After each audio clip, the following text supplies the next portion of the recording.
Hello there. I'm going to go through a few of the Venn diagram questions from the probability review task that was on Maths Watch for last week. So we're going to start with question 13. There's 12 pupils in a class. They're each asked whether they have a brother or a sister. You can see from the diagram that you've already got on Maths Watch that we've got the rectangle round the circles, and the rectangle with that little symbol there means that this is the universal set. This is everybody that's been asked or everybody that's in the set that you are looking at. So we're told down here that we've got a class of 12 pupils, so 12 people have been asked. The circle labelled B is for pupils who've got a brother, and the circle labelled S is for pupils who have a sister. So 9 say they have a brother. So that means in the whole of this circle is going to total to 9 people, because 9 have a brother. So that includes this section here on the left hand side and this section in the middle, the intersection. So the total of those two sections is going to be 9. 7 say they have a sister. So everybody in this circle here labelled S, that total in there for this section over here on the right hand side and this intersection in the middle, that is going to total 7, because there's 7 pupils that say they have a sister. 2 say they have neither a brother nor a sister. So 2 people don't fit into either of those circles, but they have been asked and they're in our total class of 12 pupils. So that 2 needs to go outside the circles there in the rectangle. Now we've spoken to 2 of those people who have neither.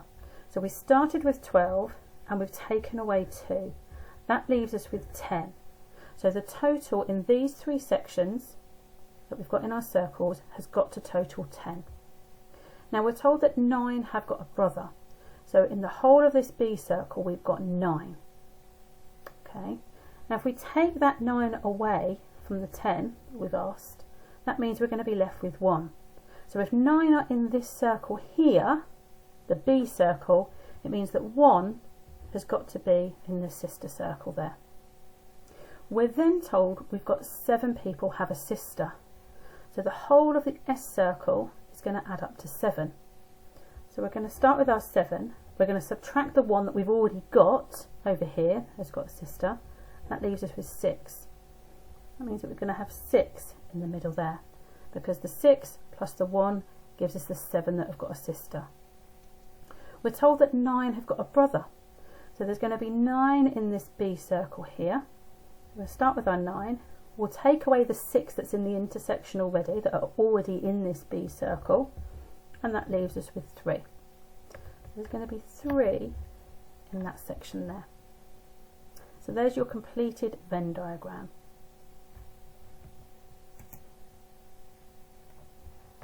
So this is question 14. It asks you to put the numbers 1, 2, 3, 4 and 5 into the Venn diagram, which shows odd numbers and prime numbers, and your circles are labelled in that way. So what I would do is write down your numbers 1, 2, 3, 4 and 5, and consider each one in turn and think about whether it's going to go in this section here, that is an odd number but not prime, whether it's going to go into the middle section, the intersection, which means that it's odd and a prime number, or whether it's going to go into this section here, so it's a prime number but not odd, so it's got to be an even prime number. And if there's any numbers that are neither odd nor prime, it's obviously going to go in the rectangle outside of the circles. So if we take the number 1, 1 is an odd number, but is 1 a prime number? No, it's not. So it's odd but not prime, so it's going to go in that section there, and I'll cross it off. Number 2, it's not an odd number. We know that 2 is even. Is it a prime number? Yes, it is. So that's going to go in that section there. Number 3, it's an odd number. Is it a prime number? Yes, it is. As it's both, it's going to go in the middle section there. Number 4, it's not odd and it's not prime, so it can't go in the circles, which means it's got to go outside in the rectangle. And number 5, is it odd? Yes, it is. Is it prime? Yes, it is. So as it's both, it goes into the intersection. So remember, your prime numbers are numbers that can only be divided by 1 and itself.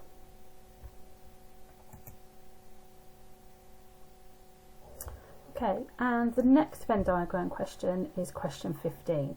Now you'll notice that we've still got the rectangle around the outside, which is the universal set. So we need to make sure that everything inside that rectangle adds up to the 60 students that we're looking at in this question. Now we've got 3 circles because we're looking at the 3 sciences that they study: biology, chemistry and physics, which are represented by the B for biology, the C for chemistry and the P for physics. Now, what I would do with questions like this is look at each piece of information in turn. Once you've put the information from each of those sentences into the Venn diagram, then just give it a little tick off to make sure that you've covered all the information that's provided in the question. So the first bit of information you've got there is that 7 students study biology, chemistry and physics. So they study all 3. So that has got to go in the middle there. Okay, so your 7 goes in the middle, and I'm going to tick that one off. We're then told that 12 students study biology and chemistry. So I look at the intersection between biology and chemistry, and that is this shape here that you can follow with my pen. Okay, so it's where the B and the C circles intersect. Okay, so all of that there, that section there that I'm highlighting with my pen, is 12 students study biology and chemistry. We've already got 7 in there. Okay, so we need to do 12 take away 7 gives us 5. Okay, and that's going to go in that bit there. I can then tick that piece of information off. We're then told that 15 students study biology and physics. So again, you're just looking at the biology and physics circles and you're seeing where they intersect. Okay, and that's this bit here. Okay, so we've got biology here and physics here, and the intersection of those 2 circles is what I'm highlighting with my pen now. So you've got 15 in all of that. We've already got 7 in there, so we're going to do 15, take away the 7, that's going to give me 8. So 8 is going to go into that little bit there, and I'm going to tick that piece of information off. We're then told that 20 students study chemistry and physics. So again, we're just looking at the chemistry circle and the physics circle. And 20 is in this section here that intersects both the chemistry and the physics. We've already got 7 in there, so we're going to take the 20 that study chemistry and physics, take away the 7, that leaves us with 13 in that little intersection there. I can tick that bit off. So all we've got to fill in now is these bits here that I'm pointing to with my pen, and if there was anything in the outside. So 35 students study biology. So the whole of this B circle, including all these bits that go into the middle here, all of that there totals 35. So that's all the students that study biology. So I need to take those 35 and then I'm going to subtract the 8, the 7 and the 5 that are already in these parts of the biology circle. And that's going to give me 15. So 15 only study biology. They don't study chemistry or physics. And that piece can be ticked off. We're then told that 32 students study physics. So again, the physics is the whole of this circle here. Okay, we've got 32 in the whole of that circle, but we've already got 13, 7 and 8 in there. So we need to take off the 13, 7 and 8 to see how many just study physics on their own, and that is 4.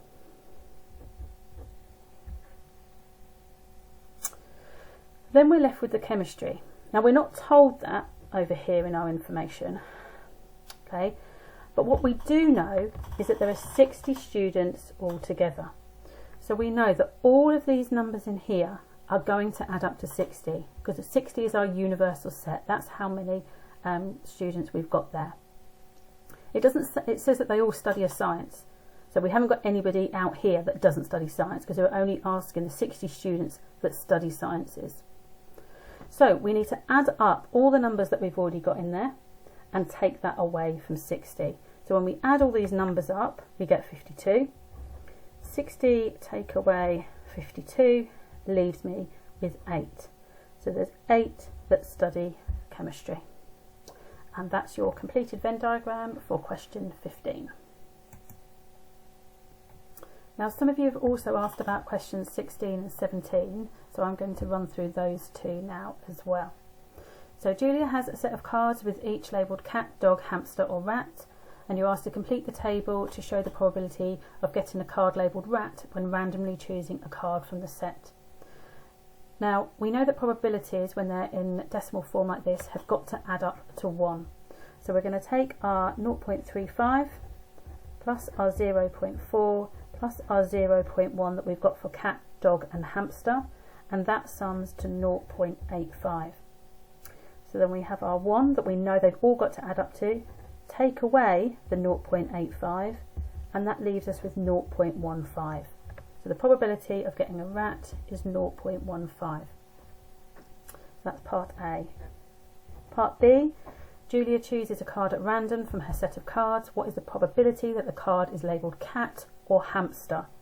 So we take our cat probability of 0.35, and it's the cat or the hamster, so we add on the 0.1 for the hamster, so our probability would be 0.45 for part B. And then we've got part C. So Julia's sister Lisa has an identical set of cards. If they're identical, they're going to have the same probability that Julia has got on hers. They both each choose one card at random from their set of cards. What is the probability that they both choose a card labelled dog? So it's not an or question, it's an and question. Okay, so they've both got to choose dog. So Julia's got to choose dog and Lisa has got to choose dog. So the probability of Julia choosing a dog is 0.4. And as it's an and question, we're going to multiply it by the probability of Lisa getting a dog, which again is 0.4. 0.4 times 0.4 is going to give you 0.16, which is your answer to part C. Okay, lastly we've got question 17. So Kim rolls a dice and flips a coin. A, calculate the probability that she gets a 2 and a head. Okay, so this is an and question. So part A, the probability that she gets a 2 first of all. So the probability that she gets a 2 on a fair dice would be 1 over 6. And then the probability that she would flip a head on the coin, presuming it's a fair coin, would be a half. Because it's and, so we're calculating the probability she gets a 2 and a head, we're going to multiply those probabilities. So we're going to have a 6 times a half, and that is going to give me a 12th, where I multiply my numerators and I multiply my denominators. So the answer to part A would be a 12th. Part B is work out the probability that she gets an even number and a tail. So the probability that she gets an even number on a dice would be 3 out of 6, or a half. And then the probability that she gets a tail on the flip of the coin would be a half. So again, we're going to multiply those probabilities. So we'll have the half times a half, and that is going to give me a quarter.